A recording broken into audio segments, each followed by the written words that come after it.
بسم اللہ الرحمن الرحیم نحمده ونصلی علی رسولہ الکریم اما بعد۔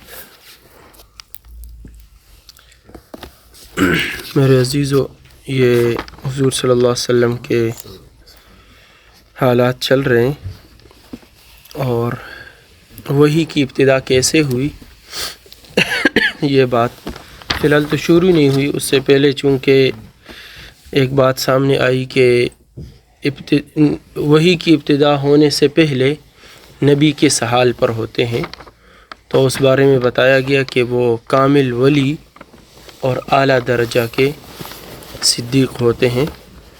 پھر اس کے متعلق ایک بات یہ بھی سامنے آئی کہ ابراہیم علیہ السلام نے ستارے کو کہا کہ ھذا ربی، یہ میرا رب ہے، تو اس سے تو معلوم ہو رہا ہے کہ وہ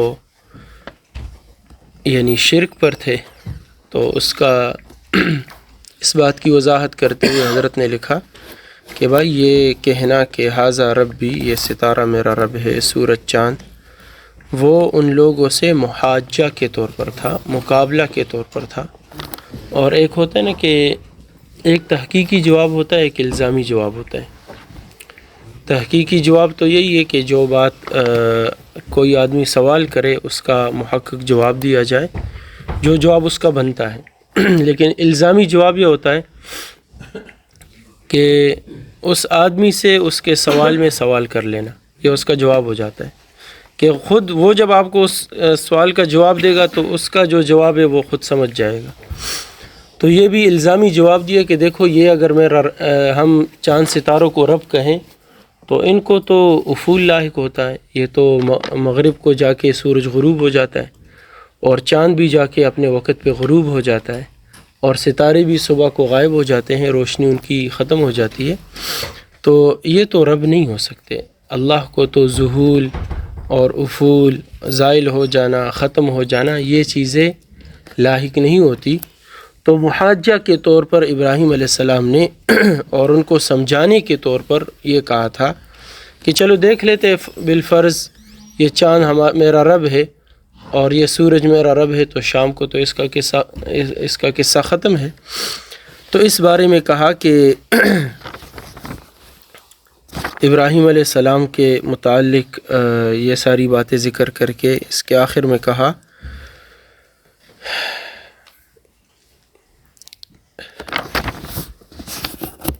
کہ قرآن پاک میں جا بجا نبی اکرم صلی اللہ علیہ وسلم کو ابراہیم حنیف کی ملت کے اتباع کا حکم مذکور ہے۔ قرآن پاک میں سورہ نحل میں آیت نمبر 123 ہے، ثم اوحینا الیک ان اتبع ملت ابراہیم حنیفا وما کان من المشرکین۔ پھر ہم نے آپ کی طرف وہی بھیجی کہ ابراہیم حنیف کی ملت کا اتباع کیجیے اور وہ مشرکین میں سے نہ تھے۔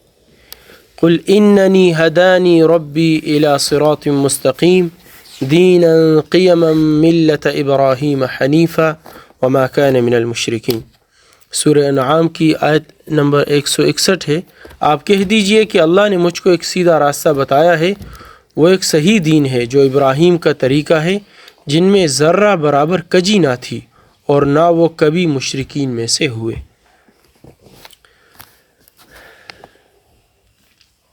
زمانہ جاہلیت میں جبکہ کفر و شرک کی ظلمتیں ہر طرف چھائی ہوئی تھی، اس وقت زید بن عمر بن نفیل اور ورقہ بن نوفل اور اس قسم کے موحدین اور حنفاء کے دلوں میں جو توحید کی روشنی جلوہ گر تھی، وہ توحید ابراہیمی کا پرتو اور عکس نہ تھا؟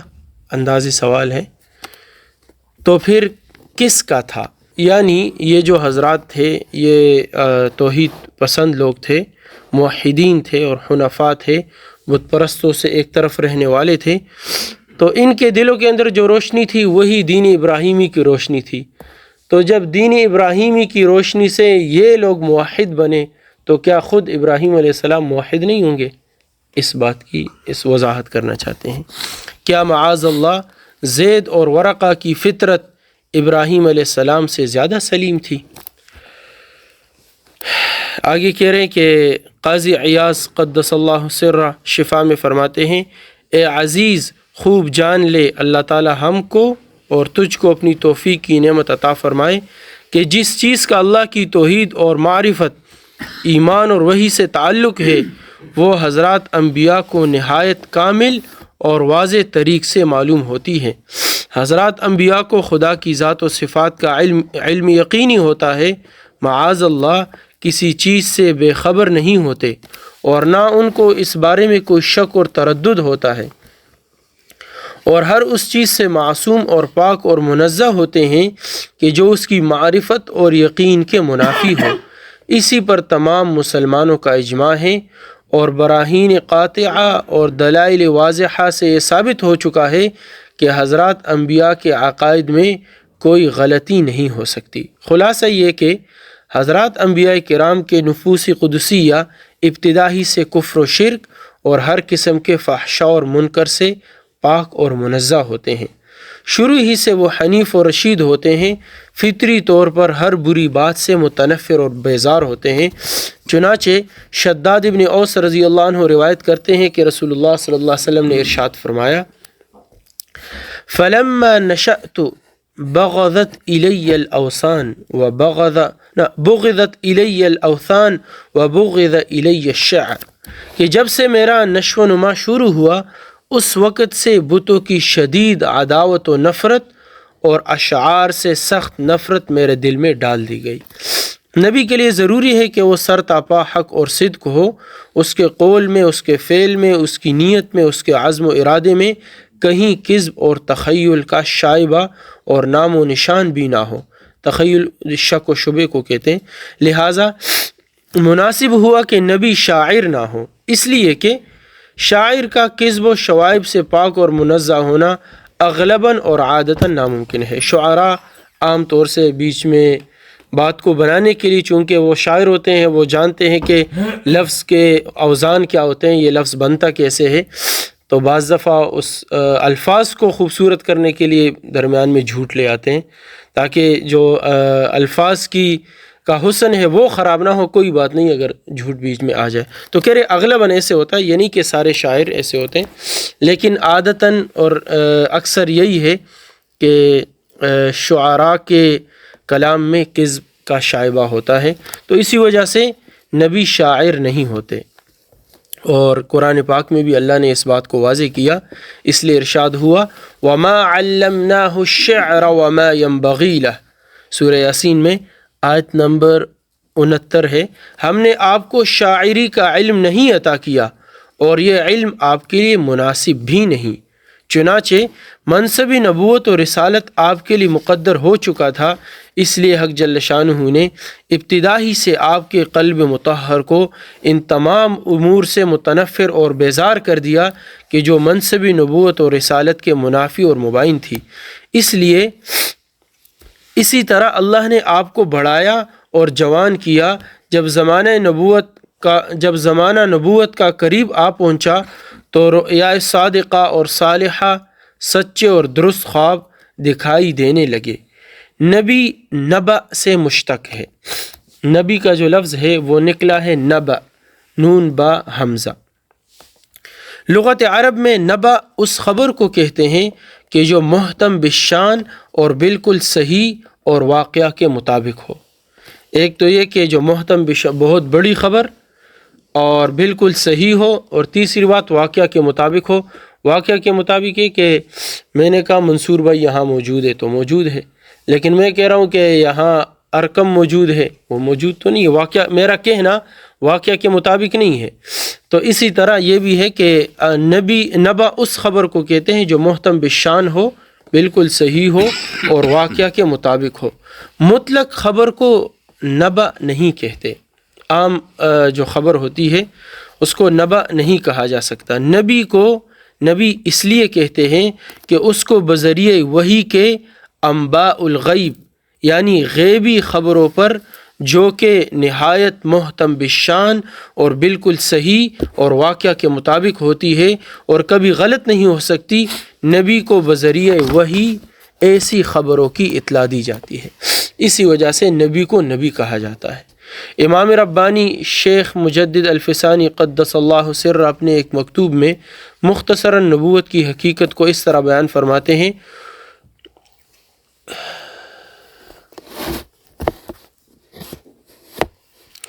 فارسی ہے، وہ چنانچہ طور عقل و رائے طور حس است کہ آنچه بحث مدرک نشود عقل ادراک آمی نماید، ہم چنی طور نبوت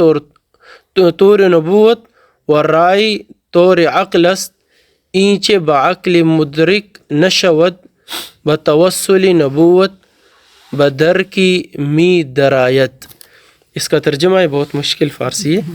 جس طرح ادراک عقلی کا طریقہ ادراک حسی کے علاوہ ہے کہ جو شے حس ظاہر سے معلوم نہ ہو سکے عقل اس کا ادراک کر لیتی ہے، اسی طرح طور نبوت طور عقل سے سوا ہے کہ علاوہ ہے کہ جن چیزوں کے ادراک سے عقل قاصر اور عاجز ہے وہ چیزیں بذریعہ نبوت ادراک کی جا سکتی ہے۔ اللہ نے انسان کو مختلف چیزیں عطا کی ہے، زبان ہے، آنکھیں ہیں، کان ہے، دماغ ہے، ہاتھ ہے، تو ان مختلف چیزوں کے ذریعے سے آدمی چیزوں کو محسوس کرتا ہے۔ ہاتھ لگانے سے آدمی محسوس کرتا ہے یہ چیز گرم ہے یا ٹھنڈی ہے۔ اسی طرح دیکھنے کے اعتبار سے چیزوں کے رنگتیں معلوم ہوتی ہے، سننے کے حساب سے آواز کا اونچا ہونا، نیچا ہونا، یا کیا کہتے ہیں ایسے سرور والا آواز ہونا، دل خراش آواز ہونا محسوس ہوتا ہے۔ اس نظر جو ہے یہاں دیوار کے پیچھے اس کی انتہا ہو گئی، آگے مجھے نظر نہیں آ رہا، آواز پھر بھی آ سکتی ہے۔ اس کے بعد ہے عقل سے بہت ساری چیزیں میں جان سکتا ہوں جو کہ زبان سے، ہاتھ سے، ان چیزوں سے نہیں جان سکتا۔ مثال کے طور پر اب سونا اور چاندی جو ہے عقل سمجھائے گی نا کہ اس کے کیا فوائد ہیں۔ بھینس کو اگر سونے کی چھڑی بھی دکھاؤ وہ اسے بھاگے گی، اس کو یہ معلوم نہیں ہے کہ اس میں کتنے فائدے ہیں۔ لیکن کچھ چیزیں پھر ہوتی ہیں جو عقل سے بالا تر ہوتی ہیں۔ شراب حرام ہے، کیوں؟ عقل سے بالا تر ہے، جبکہ اس پہ سرچ کر کے اس کے نقصانات کو یعنی معلوم کیا جا سکتا ہے کہ اس کے بہت سارے نقصانات ہیں۔ قرآن میں اللہ نے کہا کہ اس میں تھوڑا سا فائدہ ہے، زیادہ نقصان ہے۔ اسی طرح سود ہے، وہ حرام ہے۔ اب یہ عقل سے چیزیں سمجھ میں نہیں آئے گی۔ اسی طرح فرشتوں کا ہونا، اللہ کا ہونا، نبیوں کی طرف وحی کا آنا، یہ چیزیں یا آخرت کے جتنے امور ہیں، یہ ساری چیزیں ہمیں عقل سے معلوم نہیں ہو سکتی۔ نکاح کے ذریعے سے عورت کا، ایک ہی عورت ہے، 1 منٹ پہلے وہ حرام ہے، نکاح ہو گیا، وہ حلال ہو گئی ہے۔ ماں سے نکاح نہیں ہو سکتا، عقل اس پہ کام نہیں کر سکتی۔ تو یہ چیزیں کیسے معلوم ہوگی؟ کہہ رہے ہیں نا کہ جس طرح ادراک عقلی کا طریقہ ادراک حسی کے علاوہ ہے، حس سے یہ ایک محدود چیز ہے، عقل بہت دور تک پہنچ جاتی ہے کہ جو شے حس ظاہر سے معلوم نہ ہو سکے عقل اس کا ادراک کر لیتی ہے۔ اسی طرح طور نبوت یعنی نبوت کا طریقہ طور عقل سے، عقل کے طریقے سے علاوہ ہے کہ جن چیزوں کے ادراک سے عقل قاصر ہے، عقل وہاں کام نہیں کرتی اور عاجز ہے، وہ چیزیں بذریعہ نبوت ادراک کی جا سکتی ہیں۔ جس حس ظاہر سے فقط محسوسات کا اور عقل سے فقط معقولات کا ادراک ہو سکتا ہے، لیکن وہ غیبی امور کہ جو حس اور عقل کے ادراک سے بالاتر اور برتر ہیں، نہ وہاں حس کی رسائی ہے اور نہ عقل کی، وہ غیبی امور بذریعہ وحی اور نبوت کے منکشف ہوتے ہیں، اور امور غیبیہ کا ادراک کا ذریعہ اور وسیلہ صرف وحی نبوت ہیں۔ اب یہاں سے چونکہ انہوں نے جو عنوان باندھا تھا بدء الوحی، وحی کی ابتدا کیسے ہوئی، تو یہاں سے تقریباً چل پڑے ہیں وحی کے بارے میں کہ وحی نبوت کی حقیقت تو حضرات انبیاء علیہ السلام ہی سمجھ سکتے ہیں، مگر حق تعالی شانہ نے اپنی بے پایا رحمت سے ہم جیسے نادانوں کے سمجھانے کے لیے وہی نبوت کا ایک نمونہ عطا فرمایا ہے کہ جس کو دیکھ کر کچھ نبوت کی حقیقت کو سمجھ سکے۔ وہی نبوت کا وہ نمونہ رؤیا صالحہ ہے، نیک خواب، سچا خواب کے جو حس اور عقل کے علاوہ غیبی امور کے انکشاف کا ایک ادنا ذریعہ ہے۔ جس وقت انسان سو جاتا ہے اور اس کے تمام ظاہری اور باطنی قوائے ادراکیہ بالکل معطل اور بیکار ہو جاتے ہیں، اس وقت اس کو من جانب اللہ بہت سے امور منکشف ہوتے ہیں۔ تفصیل کے لیے حجت الاسلام امام غزالی رحمۃ اللہ علیہ کا رسالہ المنقذ من الضلال مطالعہ فرمائے۔ خلاصہ یہ کہ جس طرح غیبی امور کے انکشاف کا اعلیٰ ترین ذریعہ وہی نبوت ہے، اسی طرح غیبی امور کے انکشاف کا یعنی سامنے آ جانے کا، کھل جانے کا ادنا ترین ذریعہ رؤیا صادقہ ہے، اور رؤیا صالحہ وہی نبوت کا ایک نمونہ ہے جس سے انبیاء کرام کی نبوت کا آغاز ہوتا ہے۔ چنانچہ دلائل ابو نعیم میں باسناد حسن عبداللہ بن مسعود رضی اللہ عنہ کے شاگرد علقمہ بن قیس سے مرسلاً مروی ہے کہ اول انبیاء علیہم السلام کو خواب دکھلائے جاتے ہیں، یہاں تک کہ جب سچے خوابوں سے ان کے قلوب مطمئن ہو جاتے ہیں تب بحالت بیداری ان پر اللہ کی طرف سے وحی نازل ہوتی ہے۔ جیسے یوسف علیہ السلام کو نبوت سے قبل ایک عجیب و غریب خواب دکھلایا گیا، انی رأیت احد عشر کوکبا والشمس والقمر رأیتهم لی ساجدین، یہ ابا جان کو جب بیان کیا کہ سورج چاند اور 11 ستارے میرے سامنے سجدہ کر رہے ہیں، اسی وجہ سے یہ بتلا رہے ہیں کہ ایک عجیب و غریب خواب حضرت یوسف علیہ السلام کو دکھلایا گیا، اسی وجہ سے کہ رؤیا صالحہ وحی نبوت کا ایک نمونہ ہے۔ حدیث میں ہے کہ رؤیا صالحہ نبوت کا ایک جز ہے، سچے خواب نبوت کا ایک جز ہے۔ اچھا، یہاں سے ایک بات قادیانی لوگ اٹھاتے ہیں کہ دیکھو، جب نبوت کا ایک جز ہے اور رؤیا صالحہ نیک بندوں کو آ سکتے ہیں تو مطلب ہے نبوت، انہوں نے اس کو یوں پیش کیا کہ دیکھو، اگر ایک بہت بڑا گھر ہے، اس کے بہت سارے دروازے ہیں، سارے دروازے بند کر لیے جائے، ایک دروازہ کھلا ہو تو یہ کہا جا سکتا ہے بھائی وہ گھر کھلا پڑا ہے، ٹھیک ہے۔ تو اسی طرح اس بات کو انہوں نے لیا کہ رؤیا صالحہ بھی نبوت کا ایک جز ہے، تو نبوت کا دروازہ ابھی تک کھلا ہے، اس بات کو انہوں نے لیا۔ تو اس کا جواب دیا جاتا ہے کہ دیکھیں، ایک جز کے ثابت ہو جانے سے یہ نہیں ہوتا کہ وہ ساری چیز ثابت ہو جائے۔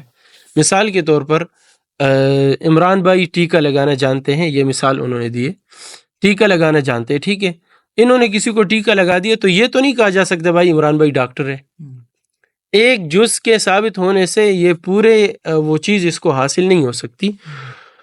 تو رؤیا صالحہ نبوت کا ایک جز ہے، نبوت نہیں ہے، نبوت کا ایک جز ہے، نبوت نہیں ہے۔ حضرات انبیاء علیہ السلام کا خواب تو ہمیشہ سچا ہی ہوتا ہے، حضرات انبیاء کے خواب میں کذب کا امکان بھی نہیں، البتہ صالحین کے خواب میں صدق غالب ہوتا ہے، اکثر وہ سچا خواب ہوتا ہے۔